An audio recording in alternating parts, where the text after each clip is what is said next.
Okay, thanks very much, Dom, and thank you very much for to the iMoot people for hosting us. It's a wonderful time.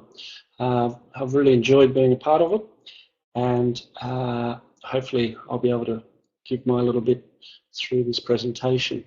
Vinny and Ben, welcome. So we're away.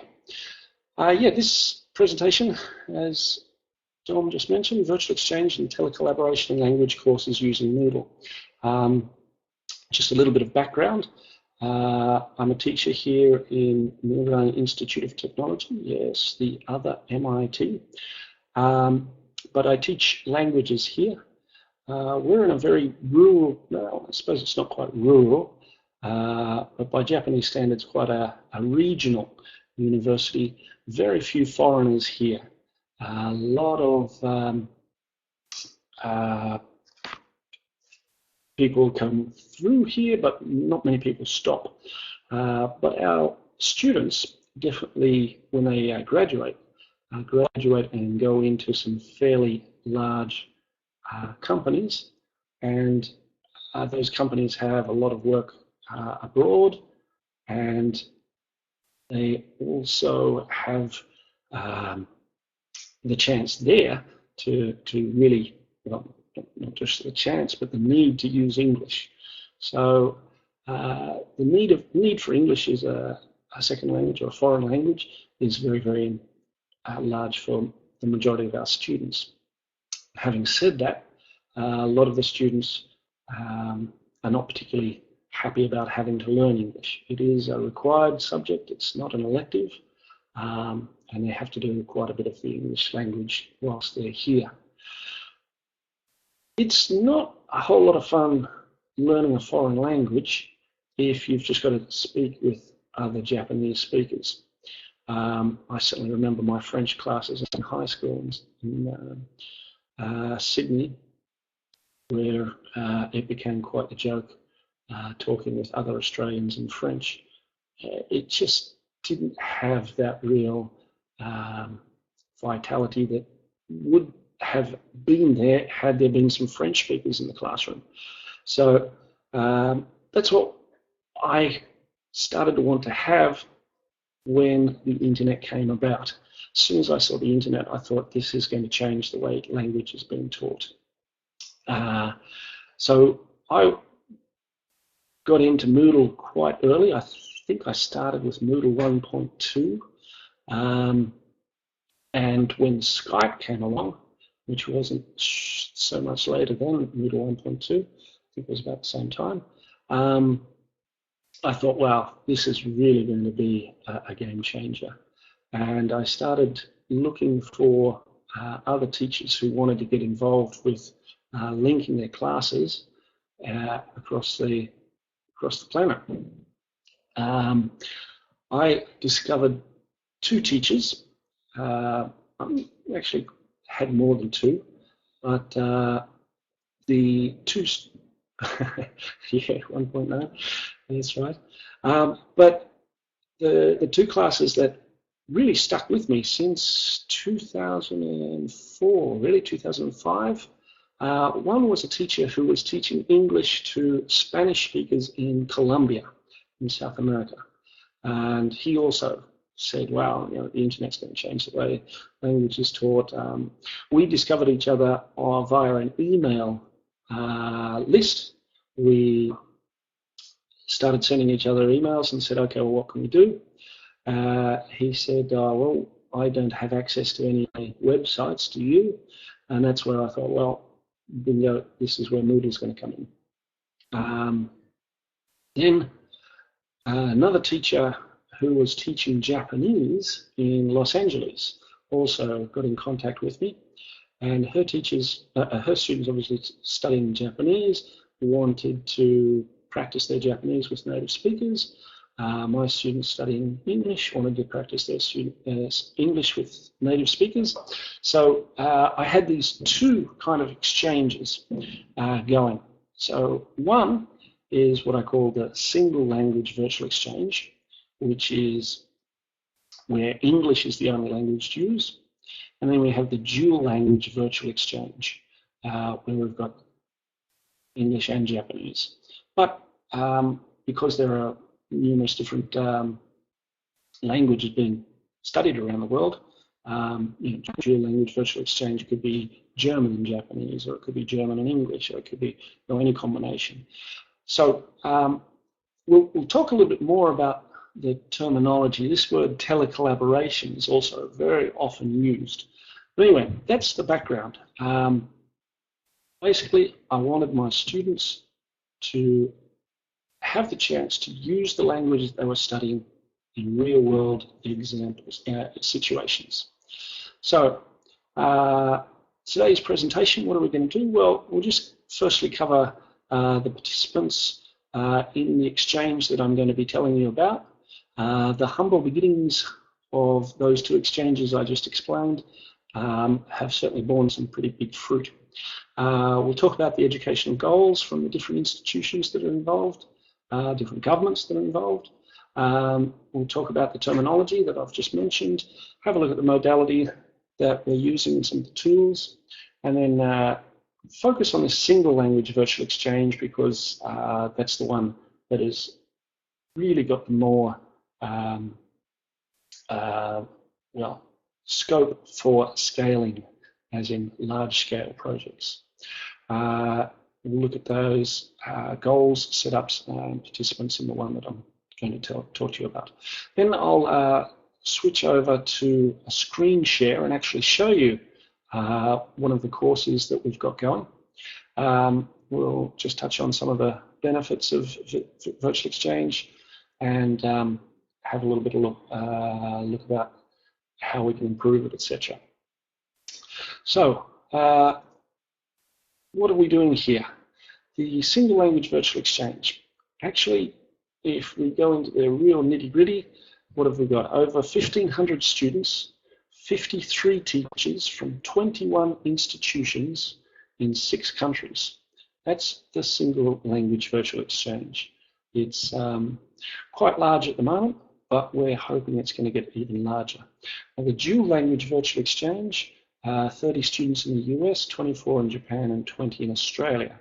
The Australian Royal Melbourne Institute of Technology has a Japanese course, and they're actually our sister school. So I invited them to join us as well.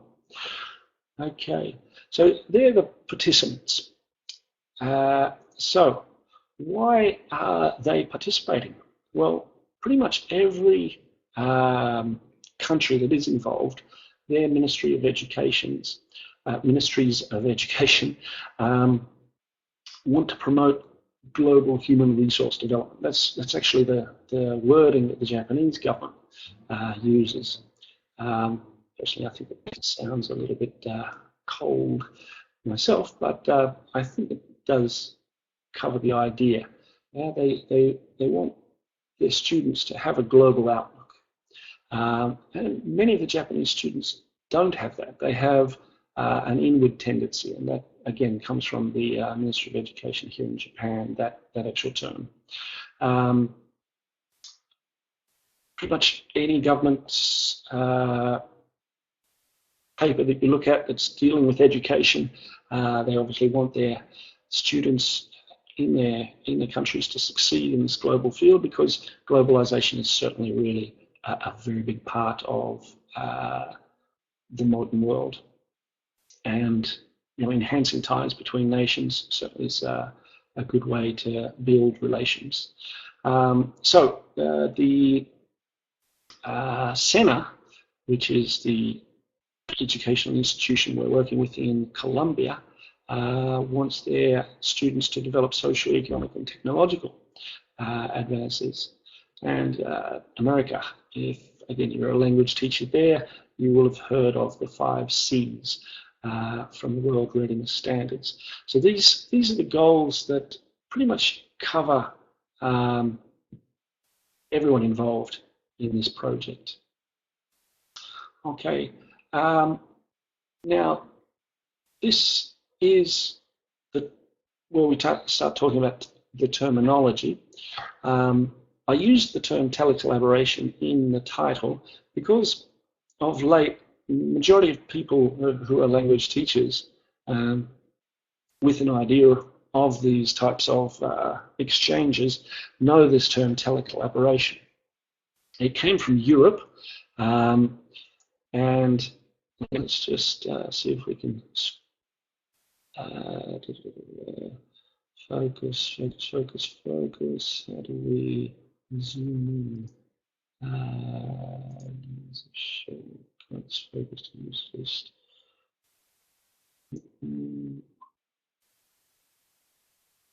Next presentation, Control C. Okay, let's just Control C here. Is that going in there? Really? Okay, perhaps it's not, perhaps it is. The initial position paper from Unicollaboration, which was a European Union funded program to develop telecollaboration, virtual exchange within Europe and linking some of the European universities. Their draft paper used the terms online intercultural exchange. However, their final paper, as you can see there, it says virtual exchange. Now, why did they change to the term virtual exchange? Well, the American government also started to use virtual exchange. The J. Christopher Stevens Virtual Exchange Fund is starting to put a fair bit of money into that, and that is ongoing. I'm not sure whether it's really going to become a reality, but there have been a few press clippings in the last few years that have said the American government wants all of its high school students to at least participate in one virtual exchange with students in other countries. They talk the talk. I'm not sure whether they're going to walk the walk, but we'll hope they do, because virtual exchange certainly has a lot to offer. Not just language classes, but a whole range of areas of study. Okay, so virtual exchange is the term I'm going to be using. I won't be using telecollaboration anymore. So I hope you'll follow that. Anyways, virtual exchanges, what are they? Technology-enabled, sustained people-to-people education programs, entailing the engagement of groups of students in online intercultural exchange, interaction, collaboration with peers from partner classes in geographically distant locations, under the guidance of educators and/or expert facilitators. Very important that that last bit is added.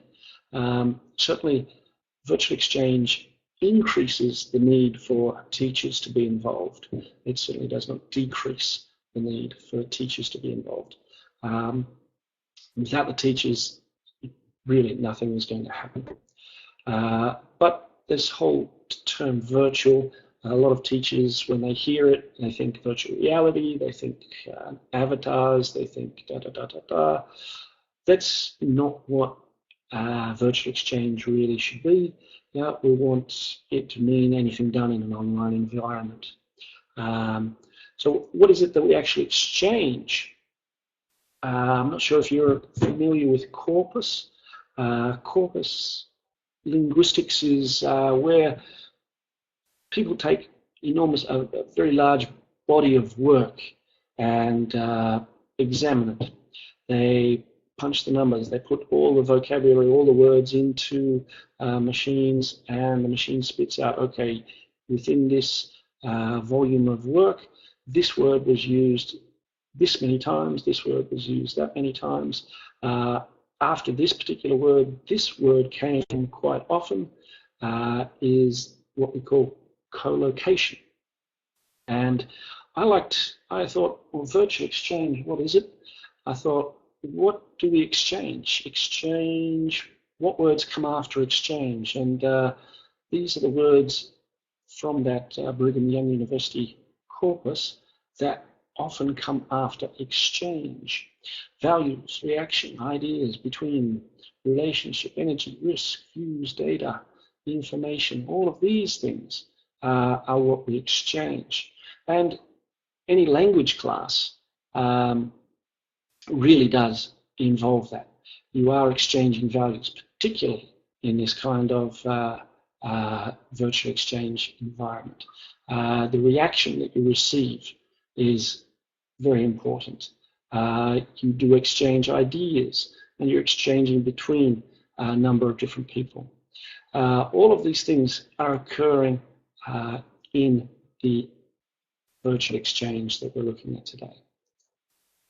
Okay, so virtual exchange is certainly growing.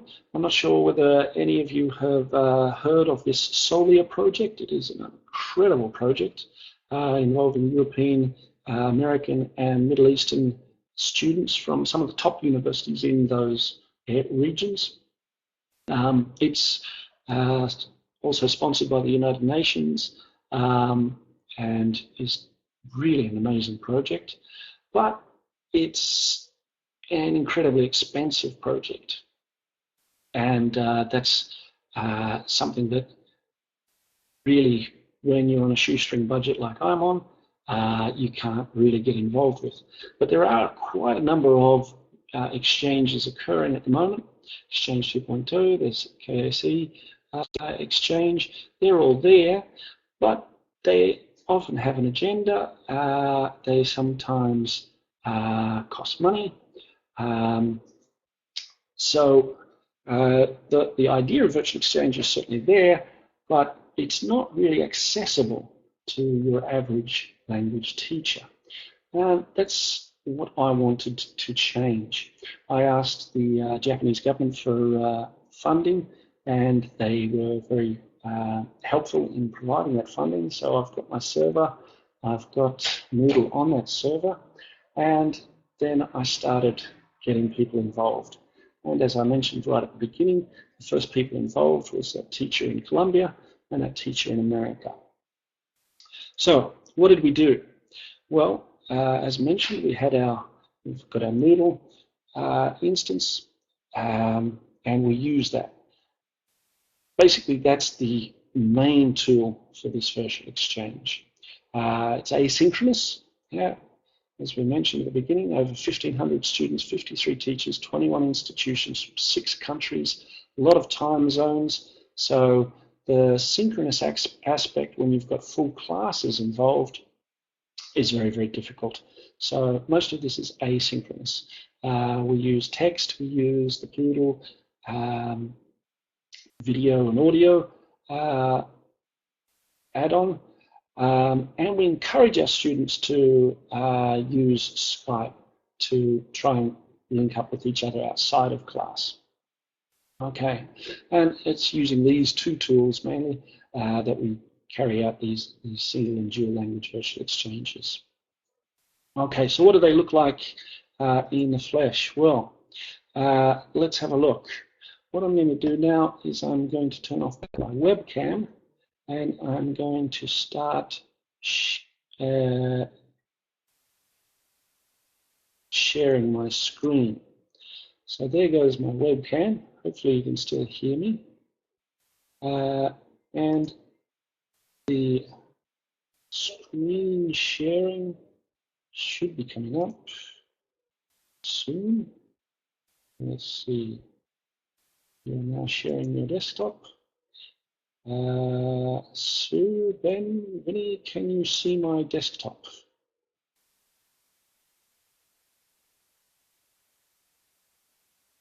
There we go, looks good, not yet. How about now?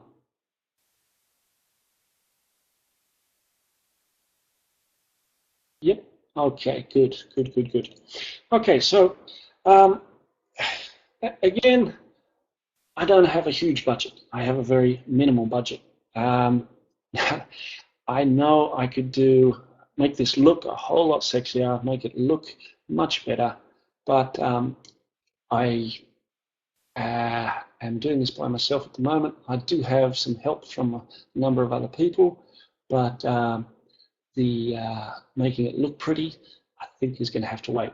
Basically, the link is sent to the different students that are involved. Actually, let's go back a step. Any teacher that wants to get involved with this basically sends me CSV file with their students' information on it. I upload them into a course and we get the teachers linked so that the students then come to the link, the address here, they log on, and they can access the course. Just want to show you what my students do beforehand and what I encourage the students or the teachers to do with their students as well, is we obviously have to give our students the scaffolding to participate in this program. We can't just say, oh, off you go, talk with those Colombians and Chinese people. You do have to give them the tools to do so. So I use just a pretty, I don't know whether this is a basic Moodle. Basically here I've just got a bunch of pictures that are linked to books, and so when a student clicks here, for example, in the first week where we're going to be doing introductions, we get the example introduction, we do some practice with that, then we do some quizzes where the students have to think about the syntax of their English, particularly Japanese students. Their names all have kanji, Chinese characters, so we ask them to be able to explain those if they're asked. So they do the quizzes. They do some listening activities here.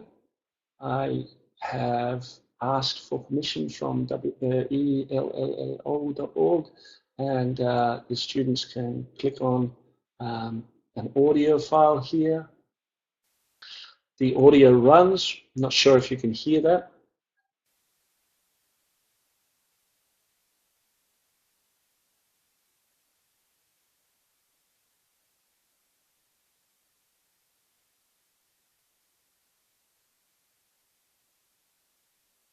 So we give them some examples of listening activities, and they practice there. They then practice in class doing role plays, so that when they come to the end of class and I say, okay, now you're going to introduce yourself to students in 2 or 3 other countries, they're feeling at least a little confident about doing that. So the scaffolding, the helping students to participate in this exchange is very, very important. That is another reason why the teacher is absolutely an integral part of this program. So the students also have a reading assignment where they get some extra vocabulary, etc. And then we ask them at the end, okay, let's go to the communication course and start to actually use the language that we have been practicing. So they click here to go to the communication course. The communication course is, again, quite simple. It's basically a bunch of forums. And again, these pictures are just linked to forums. Okay, so the students, for example, after practicing their introductions, will click on the introduction forum here. When they do so, they can start to add new discussion topics and start to reply to others in there. So we give them fairly specific instructions on what they have to do. We've got the progress bar here, and the progress bar is set so that you have to post once and at least reply 6 times for the green button. Now, what students see is just their class. So this is what I'm showing you here is myself, my L class, Andrea's class. Andrea is in Colombia, Rona from China, and Alami from the United Arab Emirates. So there are 4 classes involved in this discussion from 4 different countries. Okay, my students in my L class are only going to see this one. However, because we've got this set up as separate groups, each of the other groups will see exactly the same forum information here. So the setting up, I don't have to do this for 1,500 students and 30 different classes. I just have to do it once because it's in separate groups. It's quite simple for the people in those groups then to get involved. So that's my class. If we go to Tetsuo's, Alexander's and Hongle's class, again, you can see that a lot of interaction is occurring. Students are using the language that they are studying in class to interact, communicate, find out about other cultures via these forums. Okay, what do they actually look like? Well, Mustafa here is one example. Then Kyotaro replies, and the language being used is quite extensive. The other good thing about this is that they're revisiting the language. So 2nd of May, 2nd of May, 2nd of May, Mustafa's already back there, but 9th of May, Kyotaro comes back and replies again. So the students are really starting to share information, etc. And this is also another example. I'm just going to go very quickly through this because really I don't want this to be out there too much. But you get the idea that students really can use these forums to exchange a lot of information and really practice using the language they've been studying. Okay. So we are back. I'm going to stop sharing my screen now.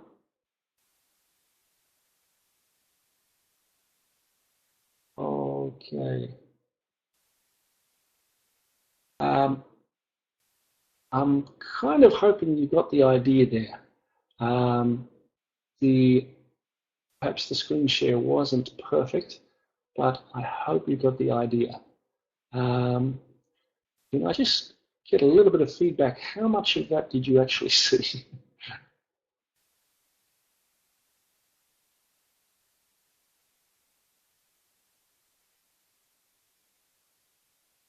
Okay. Quite a bit, says Ben. Good. Okay. Well, Dom says all of it. Wonderful, great. Okay. Well, let's keep going. So we've had a bit of a look at what it looks like. We now want to look at, okay, what are some of the outcomes there? Well, the first one is learner involvement. Students really now have to think about the language that they're using because they've got an audience, a real audience, that can only understand the English that they're going to be using. These students don't understand Japanese, of course. My students don't understand Spanish or Arabic or Chinese. They can only use English to exchange information. So the input that they receive and the output that they have to generate increases. And I've done one paper looking at that. Motivational outcomes also. Vast majority of my students say, this is great, we really enjoy using the language because we can see that this is real communication because English is the principal medium. If you're studying the language and you don't really have to use it, well, there's not much motivation to really study it. But this particular course, they do have to use it. I'm using the term cultural climatization. Now, at the moment, there's a very big push for competencies. And if you've done any research in cultural studies, I don't suggest that this course is going to make my students culturally competent. However, I do suggest that they lose a little bit of that fear of the foreigner that a lot of Japanese have. And it's just, okay, these guys, yeah, they're going to be different to us. No, I'm not really going to be able to understand them after just an 8-week course. But at least I've now got an open ear, and I'm acclimatized to change and or difference. And that's what I really hope will come out of this initially. Certainly, students also have that chance to be able to develop themselves as well. Personal development is a big part of education. Being open to other cultures, other peoples, really is a big part of personal development, I think. So, do we have any stats to show this? Well, this was from one of the exchanges that we did in October, November, December last year. Certainly, language-wise, students think that it's beneficial for them learning English. They obviously feel that they're learning about the other country in a real sense. My students are engineering students. They are studying to become engineers of different ilk. English to them is definitely a on the side kind of subject. So anything that takes time outside of class is a bit of a drag. But so it took a bit of time for them. And we found out afterwards that the reason was they seemed to say, oh, we needed to access a computer to do it. But then I told them, didn't you look on the course page? It says it's got a video tutorial there how to access the site with a mobile device. So obviously they weren't really listening at that point in time. But also, obviously, I did not do enough follow-up and find out early on what that problem was. So it's something that I've been trying to do more of lately, is get feedback earlier in the piece rather than waiting to the end. Anyway, the Colombians, very low tech. Very few of them have easy access to the internet. Gratifying to see that Moodle was easy to use for them. Again, the initial thinking that it wasn't mobile device compatible is the reason why the Japanese students gave it a bit of a lower score there. But you can see that generally there's quite a positive outlook towards the exchange from both groups of students. Okay. Okay, keys for successful online exchanges. Well, possibly the number one thing that keeps coming up is communication between instructors. Throughout these exchanges, where each of the teachers is saying to their students, yeah, you've got to communicate with your other peers in the other countries. It's really good, it's wonderful. But then we see, oh, how often did you, as an instructor, email or Skype or communicate with the instructors in the other countries? And absolutely surprising. One of the results there was something like 20% of the teachers did not even communicate with their partner teacher once. And those 20% of classes, you could see that because the exchange dropped off as the weeks went along. The instructors that maintained frequent communication and talked to each other about what they were doing, their goals, etc., their exchanges went from strength to strength. Certainly, sharing a basic teaching philosophy is important. I think if you're teaching a foreign language and you don't want your students talking to people in other countries, it's more than a little strange. So ideally, you have that philosophy that, okay, we're teaching these languages so that the students can use them to communicate with people in other countries. Objectives are pretty much similar in that respect. Okay, we do, as teachers, also have to monitor student activity. You do have to give constant feedback, and it's something that we're looking at. I don't know if you've been following some of the questions I've been asking various people throughout this iMoot is, okay, how can I find an easy way to click on a student and find out every single thing that they've done in a particular forum? Yes, there's the complete report, but getting there involves too many clicks and you've got to scroll through too much. I'd love a simple thing where you can click on a student, click on the forum, and it just bang, everything that they've done in that forum shows up. That would be a great thing to have. You do have to try and integrate the exchange into the curriculum. I've done that in a number of ways. I obviously follow my students' work and on a weekly basis. I grab some of the common mistakes that they make and bring it up in class. We do group work where I say, okay, this student said this. How could have you said it better? Or this student said that. How could she have done that better?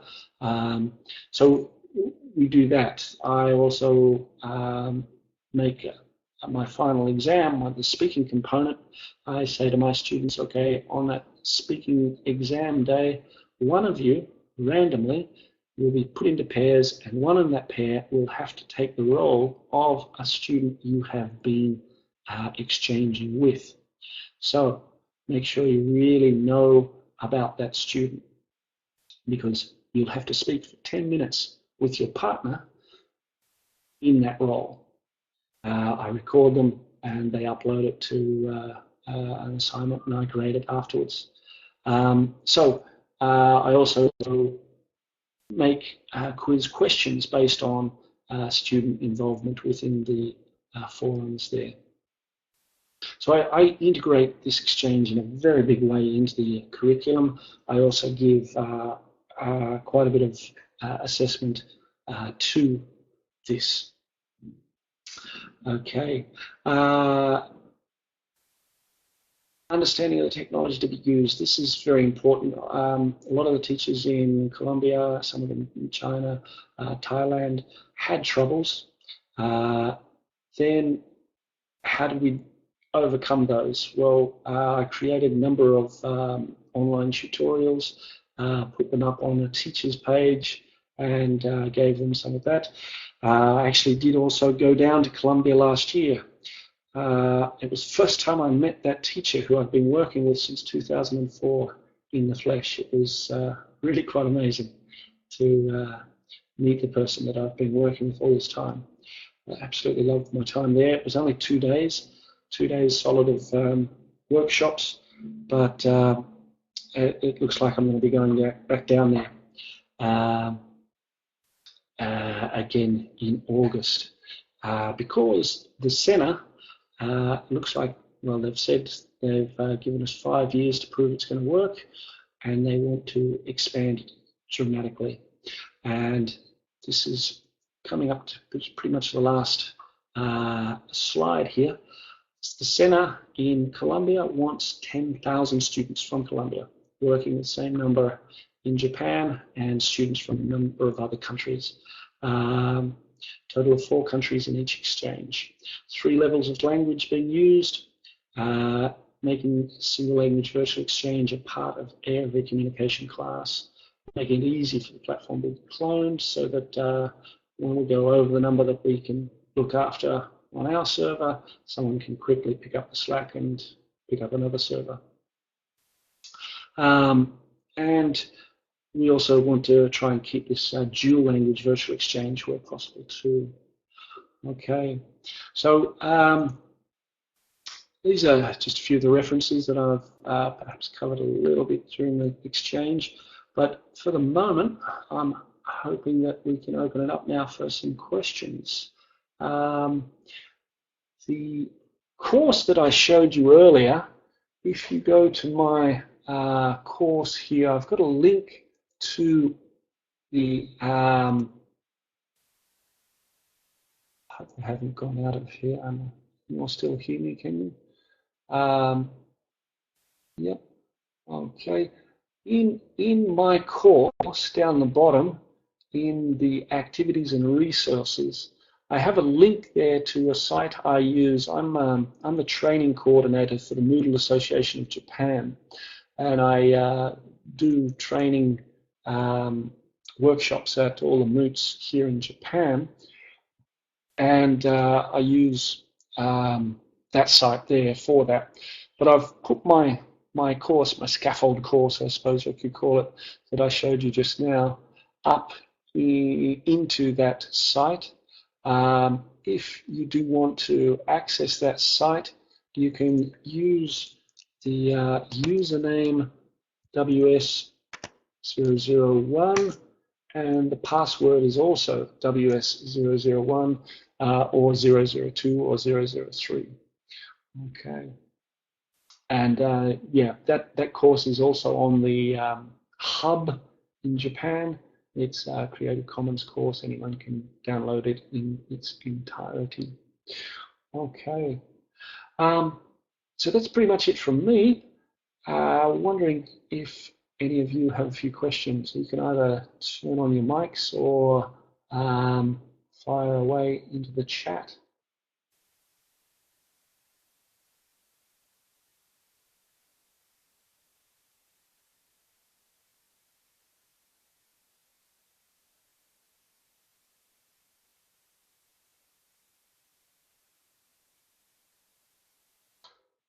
Turn my webcam on again. Hello again.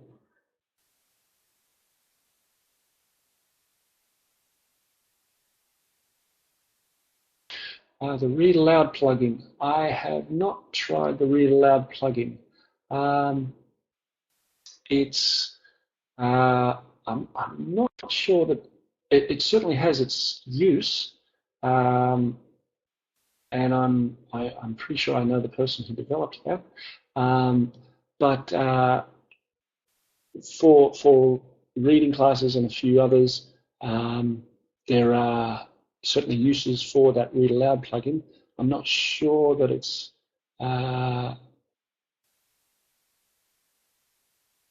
yeah. It's certainly a good plugin, I'm sure.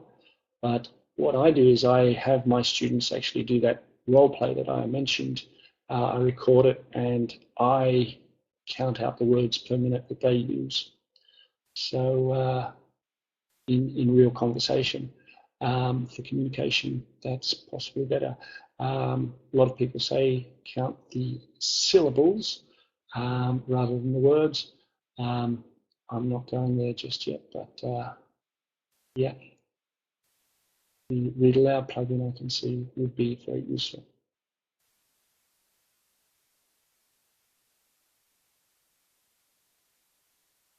Sue, you're being very quiet.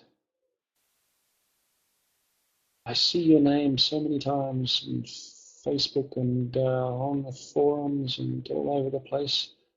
Great to see you in the chat here too.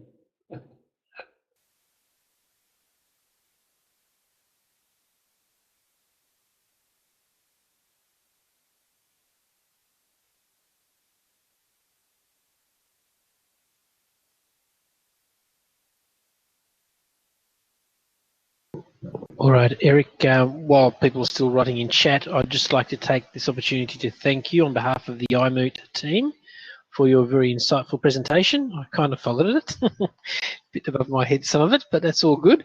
Yeah, it is being recorded, so I'm sure that others will be coming back and visiting this presentation because of the content that you've done. Thank you very much. We very much appreciate it. I'll stop the recording now. Thanks very much, Dom.